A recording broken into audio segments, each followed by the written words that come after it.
결론은 아닙니다. 아직 좀 덜 얘기했는데 이제 미분양 분양 시장에 살살 말씀하실 거라고 했는데 역시 이 열정이 스멀스멀 올라오네요. 네, 네. 하락 시장이 어느 정도 이제 진행이 되고 나면 네. 나중에 먼저 올라가요.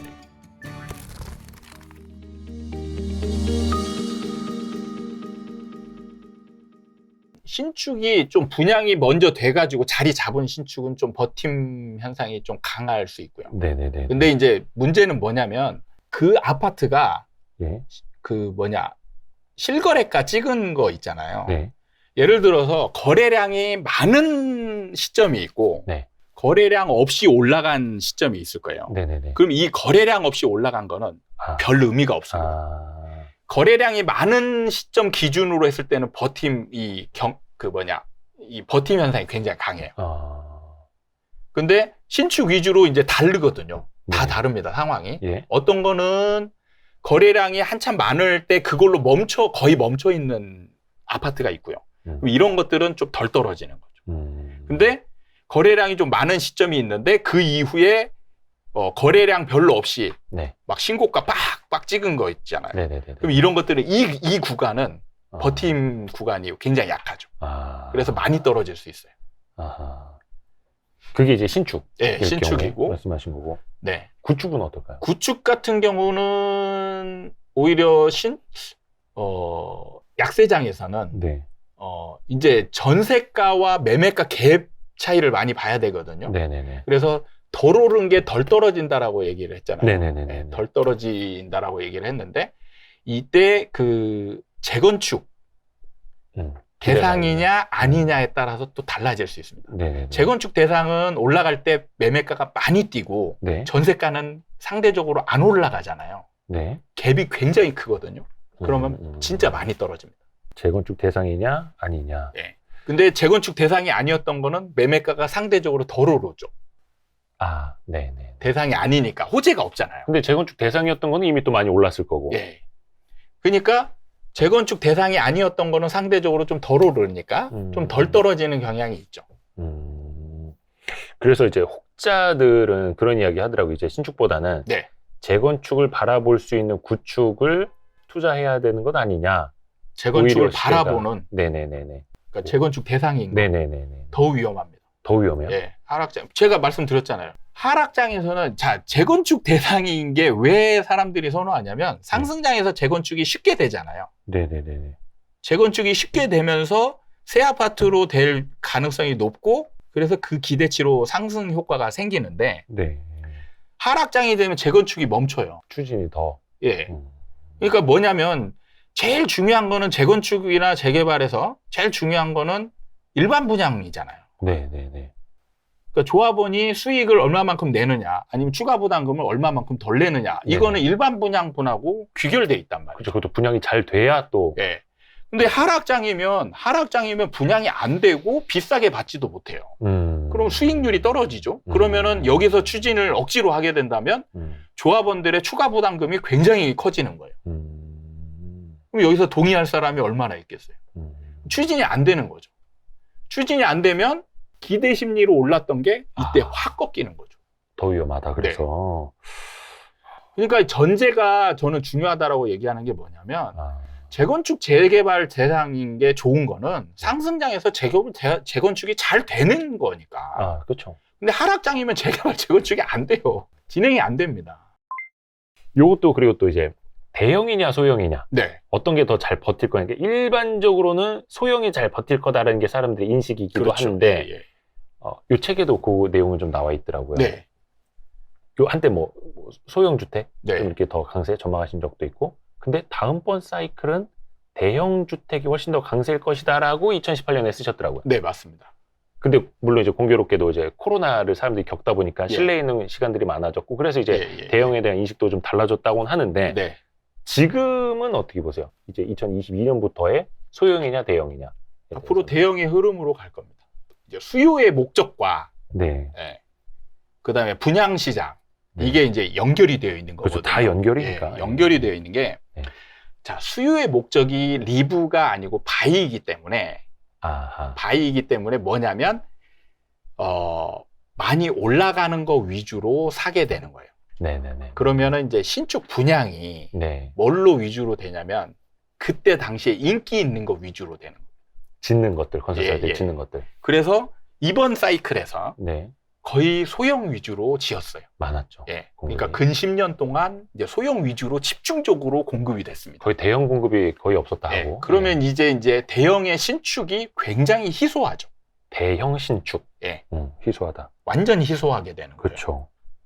이게 이제 언제 희소 가치가 발휘가 되느냐? 네. 하락하면서 사람들은 이제 눈앞에서 보여지는 현상을 경험하게 돼요. 네네네. 뭐냐면 이제 어떤 거는 많이 떨어지고 네. 어떤 거는 덜 떨어지고 네. 이게 이제 그래서 일반 매매 시장을 보잖아요. 네. 일반 매매 시장을 보면 이제 하락할 때 아까도 아까도 말씀드렸다시피 많이 오르고 갭이 전세가와 매매가 갭이 많이 벌어진 것이 많이 떨어진다라고 얘기했잖아요. 네. 그럼 지금 소형하고 대형하고 비교해 보면 네. 뭐 물론 이제 강남이나 이런 일부 지역은 제외하고 전체적으로 보는 거니까 전체적으로 본다면 소형이 월등하게 많이 올랐단 말이에요. 네네네. 그러면 갭이 많이 벌어져 있어요. 네. 그리고 대형은 적게 올라서 갭이 상대적으로 적죠. 떨어질 때 소형은 많이 떨어지고 길게 떨어지는 거예요. 아. 그리고 대형은 상대적으로 덜 떨어지고 짧게 떨어지는 겁니다. 일반 시장에서 이 얘기예요. 네. 그런 다음에 전세가를 먼저 만난 것이 먼저 이제 오르기 시작하는 거죠. 그러니까 여기에서는 누가 사느냐가 중요한 게 아니에요. 네. 매매하고 상관이 없이 전세가와 맞물려서 그냥 저절로 올라가는 거예요. 안 사도 올라간다라는 거죠. 네네네. 그러니까 대형이 먼저 올라가게 돼 있어요. 아하. 하락 시장이 어느 정도 이제 진행이 되고 나면 네. 나중에 먼저 대형이 먼저 올라가게 돼 있어요. 과거에 그랬던 게 아니라 앞으로요? 아니면? 예, 앞으로. 네네. 앞으로 대형이 이제 먼저 올라가게 돼 있고 소형은 계속 떨어지게 돼 있어요. 그리고 분양 시장을 보면 네. 분양 시장을 보면 이제 앞으로 미분양 날 확률이 어떤 평형대가 많냐? 네. 어떤 게 많을까요? 인구 구조로 보면 뭐 1인 가구, 2인 가구가 더 많이 늘어난다고 하니까 네. 뭐 어떻게 보면 수요가 그쪽에 있는 것 같기는 한데 예, 미분양 뭐 분양 시장 네. 잘 모르겠네요. 그게 뭐냐면 그것도 전제가 예. 조금 잘못되어 있는 게 있어요. 전제가 잘못됐다. 예를 들어서 음. 소형하고 대형을 같은 수로 공급을 한다. 네. 만약에 1000세대 아파트인데 네. 소형 20평대 아파트 500, 예. 40평대 아파트 500 예. 이렇게 분양을 하잖아요. 네. 그럼 말씀하시는 게 맞아요. 뭔지 알겠다. 근데 현실적으로 그렇지가 않잖아요. 소형 한 10개 분양할 때 대형 한 2개, 3개 그렇죠. 끼고 이러죠. 이런 상황이기 때문에 그 전제가 다른 거예요. 아무리 인기가 좋더라도 계속 수가 많은 쪽으로 공급이 되기 때문에 결국에는 미분양이 생기는 건 뭐냐? 소형이에요. 근데 실질적으로 지금 이제 경쟁률도 많이 바뀌었습니다. 근데 요게 예. 2010년대 초반 그때 네. 미분양 막 많을 때는 사실 대형 평형의 악성 미분양들이 좀 많지 않았어요. 그때? 그게 그러니까 그전 사이클 영향 때문에 그래요. 그건 그 전 사이클이고. 네, 항상 이게 뭐냐면 연결이 되는 거예요. 그래서 그게 대형을 뚝 더 안 떨어지- 지었기 때문에. 예. 그러니까 그 전 사이클에는 2007년 이전에는 대형이 인기가 좋았잖아요. 네네네네. 대형이 인기가 좋았기 때문에 그 기간 동안에 대형만 지었어요. 아하. 대형만 지어서 대형이 누적됐고 네. 미분양 나는 시점에도 대형 위주로만 지었죠. 그래서 미분양 난 게 대형만 미분양이 난 거예요. 소형은 없었잖아요. 네네. 그러니까 이제 그 다음 사이클에 보니까 대형은 계속 떨어지고 있고 미분양도 많고 소형은 조금 떨어지다가 올라가고 네. 소형은 이제 희소하게 되고 네. 그러니까 이제 올라가는 거예요. 2010년대 초반까지 그랬는데. 네. 그러니까 이제 소형이 올라가고 대형은 떨어지니까 사람들은 이제 소형을 사기 시작하는 거죠. 아하. 소형을 사기 시작하면서 이제 처음에는 소형이 인기 좋은 이유가 그렇게 나타나지 않았는데 누군가가 이제 1인 가구, 2인 가구 때문이다. 라고 얘기하니까 그게 그냥 대세가 된 거예요. 이제 강남이나 이런 일부 부자 동네에서는 대형이 이제 인기가 좋잖아요. 예. 근데 강남도 불과 몇 년 전까지는 네. 소형이 인기가 좋았어요. 예. 그러니까 그 전까지는 강남도 뭐 이런 얘기가 안 나왔는데 예. 지금은 이제 대형이 조금씩 인기가 좋아지면서 예. 이제 코로나로 뭐 재택근무 때문에 네. 이제 방이 더 필요하다. 이런 얘기들이 하나씩 나오는 거잖아요. 네네네네. 그게 이제 어떤 시장 상황이 갖춰지면 그런 현상이 벌어지면 그럴듯한 이유가 나중에 생기는 거예요. 해석이. 그러니까 만약에 이게 맞다라면 누군가가 어. 분명히 그 전에 몇 년 전부터 이런 얘기를 했었어야죠. 아무도 안 했어요.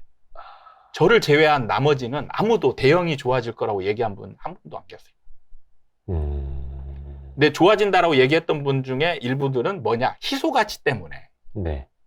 이제 그동안에 대형을 안 지었으니까 네네네. 희소 가치 때문에 올라간다라는 얘기를 이제 몇 분 정도 하셨어요. 네네네. 근데 희소 가치만 가지고 얘기했지 거기에 뭐 방이 더 필요하다. 뭐 이런 얘기는 일절 안 하신 거죠. 사람의 심리야. 사실 뭐 차도 그렇고 여유가 있다면 더 큰 네. 걸 또 원하니까. 실제로 그러니까 냉정하게 제가 이 질문을 드리면 네. 같은 가격이고 그다음에 예를 들어서 대형이 먼저 올라가고 있고 네. 이런 상황이라면 어떤 걸 사겠느냐. 그럼 대형을 사죠, 당연히. 저희 장모님 같은 경우에 네. 큰 집에 사시다가 예. 이제 혼자 되시면서 작은 집으로 이사를 가셨거든요. 예, 예. 근데 다시 큰 집으로 가고 싶어 하세요. 그렇죠. 혼자 계신데. 가끔 이제 자녀들, 손주들 왔을 때 네. 넓은 집, 많은 방이 필요하다는 거예요. 그게 이제 2007년에 가장 그럴듯한 이유 중에 그게 있었어요. 그러니까 1인 가구, 막 이런 거. 예, 2007년 이전에 대형이 인기 좋았잖아요. 그 당시 대형 네. 인기 높아질 때. 예, 그때는 왜 그러면 큰 거를 사람들이 좋아했을까? 근데 실제로 제가 그런 데 가서 이제 막 봤는데 2인 가구, 3인 가구가 너무 많았어요. 그러니까 지금으로 치면 대식구여야 대형 평형을 선호하는 게 되잖아요. 네. 그러니까 그 당시에 2인 가구가 그렇게 많았어요. 50평대, 70평대 사는데 2인 가구가 그렇게 많았다. 근데 그 대표적인 그 말씀하시는 거 똑같은 거죠. 그러니까 그 노인분들이 두 분이 70평에 살면서 뭐라고 얘기를 하냐면 분가한 자녀들이 놀러 올 거 아니냐. 그럼 자고 올 방은 있어야지.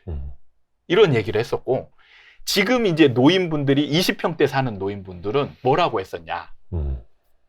귀찮아. 오지 말라 그래. 귀찮아 이제. 네. 나는 그러니까 뭐냐면 사람들은 이미 정해놓은 거예요. 나는 대형에 살지 소형에 살지 정해놓고 그럴듯한 이유를 갖다 붙이는 거죠. 그래서 이유랑 뭐랑 좀 분석은 좀 우리가 좀 구분을 해야 되는데 네네. 사실 좀 호도가 되기도 쉽고 네. 이제 결론은 아닙니다만 아직 좀 덜 얘기했는데 이제 분양 시장에서 아니 아까 우리 녹화 시작하기 전에 네네. 오늘은 살살 말씀하실 거라고 했는데 역시 열정이 스멀스멀 올라오네요. 네네. 네. 그러니까 분양 시장에서 이제 소형이 미분양이 많이 생기면 네네네. 이게 악성이 돼요. 악성으로 연결이 돼요. 그렇죠. 예. 그러면 악성이 되는 게 이제 하락 기간이 이제 길게 진행이 되잖아요. 네네네. 그때 상황을 예측해 보면 소형은 미분양, 악성 미분양이 막 새 아파트가 악성 안 팔린 네. 악성 미분양이 넘쳐나는 거죠. 예. 근데 대형은 미분양이 없어요. 그리고 일반 아파트 시장에서는 대형이 전세가를 빨리 만나서 빨리 올라가거나 이제 옆으로 기고 있는 상황이고 소형은 계속 떨어지고 있는 거죠. 아직도 전세가랑 갭이 크니까. 그러면 시장 상황을 이 두 개를 종합해 보면 대형이 올라가고 있는 거예요. 나중에 이제 상승장을 딱 지나가 보면은 안 사도 대형이 좋은 상황이라는 걸 누구나 느낄 수가 있게 되는 거예요. 그러면 그때부터 이제 투자자들이 대형을 사기 시작합니다. 올라가는 걸 사야 되니까. 근데 그걸 뒷받침해 주는 게 뭐냐면 그동안에 10년 동안 분양했던 분양 물량이 그걸 네. 뒷받침해 줘요. 소형은 이제 그 초과 공급 상황이 되는 거고 대형은 완전 희소한 상황이 되는 거예요. 그러면서 이제 대형 올라가는 걸 뒷받침을 해주고 그때 이제 대형이 사람들이 선호하는 이유가 그럴듯한 이유가 이제 여기저기서 몇 군데 나오겠죠. 저희가 중간중간 뭐 농담도 하고 뭐 이렇게 재밌게 진행을 하려고 했습니다만 사실 이게 영끌족들, 그다음에 포모 현상을 마지막에 올라탄 세대들한테 상당히 불편한 이야기가 될 수 있잖아요. 그렇죠. 그래서 악플 또 많이 받으시고 네네. 막 메일 같은 것도 오고 막 그러죠. 메일은 안 오더라고요. 댓글인가요, 거의 다? 예. 심히 걱정이 되긴 합니다만 사실 저희 여기 스튜디오에 있는 젊은 두 분도 그 포모 현상에 이제 같이 동참을 했거든요. 예, 말씀 그래서 저기 모니터 보고 지금 뚫어져라 보고 있어요, 지금. 다음 사이클은 그럼 언제 올지. 물론 이제 하락 사이클이 시작도 안 됐긴 했습니다만, 그러면 다음 사이클의 전조 증상? 네. 그런 신호 포착은 어떤 걸 보면 될지. 전세와 전세가율이죠. 전세와 전세가율. 네. 전세가율이 좀 높은 상황. 그러니까 뭔가 좀 다시 떨어졌다가 올라가면서 만나는 그렇죠. 상황. 네. 예. 그래서 전세가율이 보통 안 좋은 거, 우리가 흔히 좀 안 좋다라고 생각하는 거 90%대가 넘고요. 네. 예, 좀 좋다라고 생각하는 것도 한 70%대 이상 넘어가고, 네. 75%, 뭐 80% 이런 것들도 나올 때, 네. 그때의 전세가가 이제 올라가고 있다. 그럼 눈 감고 사셔야 됩니다. 그거는 이제 조금 하락을 끝내고 올라설 때. 그렇죠. 그때는 반드시 매매 시장은 침체되어 있어요. 전세가 먼저 오르니까. 네. 아하. 그래서 안 사려고 할 겁니다. 그걸 이겨내셔야 돼요. 그래서 공부가 필요한 게 같이 그런 분위기에 휩쓸리면 못 사야죠. 그리고 이때 중요한 거는 자꾸 싸게 사려고 노력하거나 네. 뭔가 좋은 거를 사기 위해서 네. 시간을 허비하시면 안 돼요. 계속 재고 이러면 안 된다. 네. 이때는 시간이 돈인 거예요. 그래서 눈 감고 빨리 사라는 얘기가 그거예요. 그냥 올라가는 거예요. 여러분이 사지 않고 아무도 안 사도 그냥 올라가는 거기 때문에 시간이 지나면 계속 올라가 있는 겁니다. 하다가. 예.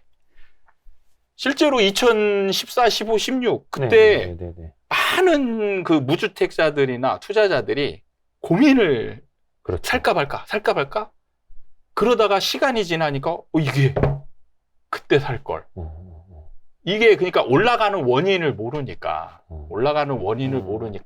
그 시기를 놓치는 거죠. 그러니까 이때는 좋은 걸 사고자 하고 뭐 싸게 사려고 노력하고 이러면 안 되는 거예요. 시간이 돈이기 때문에 싸게 사는 게 중요한 게 아니고 그 시기에 빨리 사는 게 중요한 거죠. 이게 돌이켜보면 원체 2020년, 21년에 집값이 너무 큰 폭으로 올랐기 때문에 돌이켜보면 16년, 17년 집값 올랐던 거 거의 기억도 안 날 정도로 그렇죠. 미미해 보이기는 하는데 많은 분들이 그때 상황을 다 까먹으셨습니다. 원체 최근에 임팩트가 컸기 때문에 하지만 그런 전조 증상이 나타나면 그때는 바로 뭔가 투입이 돼야 될 때다. 그 전까지 좀 주식으로 많이 벌어놔야겠네. 오늘 우리 부동산 사이클 연구소 이현철 소장님. 아파트 사이클 연구소. 네. 아파트 사이클 연구소. 이게 부동산별로 사이클이 다 달라요.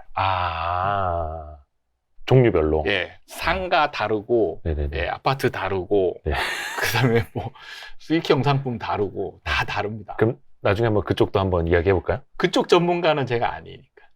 아파트 사이클만 연구하시니까. 이제 물론 다 전반적으로 대충 여러분들보다 많이 알긴 하지만 이제 그거를 제가 사이클로, 그러니까 아파트는 제가 정확하게 바닥과 꼭대기를 어느 정도 알려드릴 수 있잖아요. 그것만 알고 있으면 사실은 실패 확률이 거의 없거든요. 근데 다른 투자 상품들은 사이클이 있지만 바닥과 꼭대기에서 일어나는 전조 현상들, 시그널들 이런 것들은 제가 연구하지 않아가지고 그거를 알려드리기가 어렵기 때문에 사이클이 있지만 그 사이클에 대해서 제가 감히 말씀드리기는 어려운 거죠. 그러니까 주식이나 뭐 비트코인이나 이런 것들을 제가 말씀드리기 어려운 거는 그런 거를 모르는 거죠. 다 사이클은 있잖아요. 사이클은 있지만 제가 바닥과 꼭대기에서 일어나는 저만 알고 있는 어떤 전조 현상, 시그널 이런 것들을 알려드리기가 어려운 거죠. 근데 아파트는 아주 쉬워요. 근데 이제 앞에서 가장 초반에 말씀해 주셨지만 어떤 그냥 특정한 뭐 연한, 뭐 10년 뭐 이런 주기, 그게 아니라 심리, 전세, 분양, 정책을 종합적으로 봐야 한다는 거. 그래서 뭐 저희는 조금 어려울 수 있으니까 그때그때 한번 또 이현철 소장님한테 좀 도움 말씀 좀 구하도록 하겠습니다. 아이고, 오늘 장시간 감사합니다. 댓글은 저희가 잘 관리하도록 하겠습니다. 그냥 제가 안 보는 걸로. 안 보시면? 이게 또 앞으로는 우리 몫인데. 아유, 아무튼 고맙습니다. 감사합니다. 감사합니다.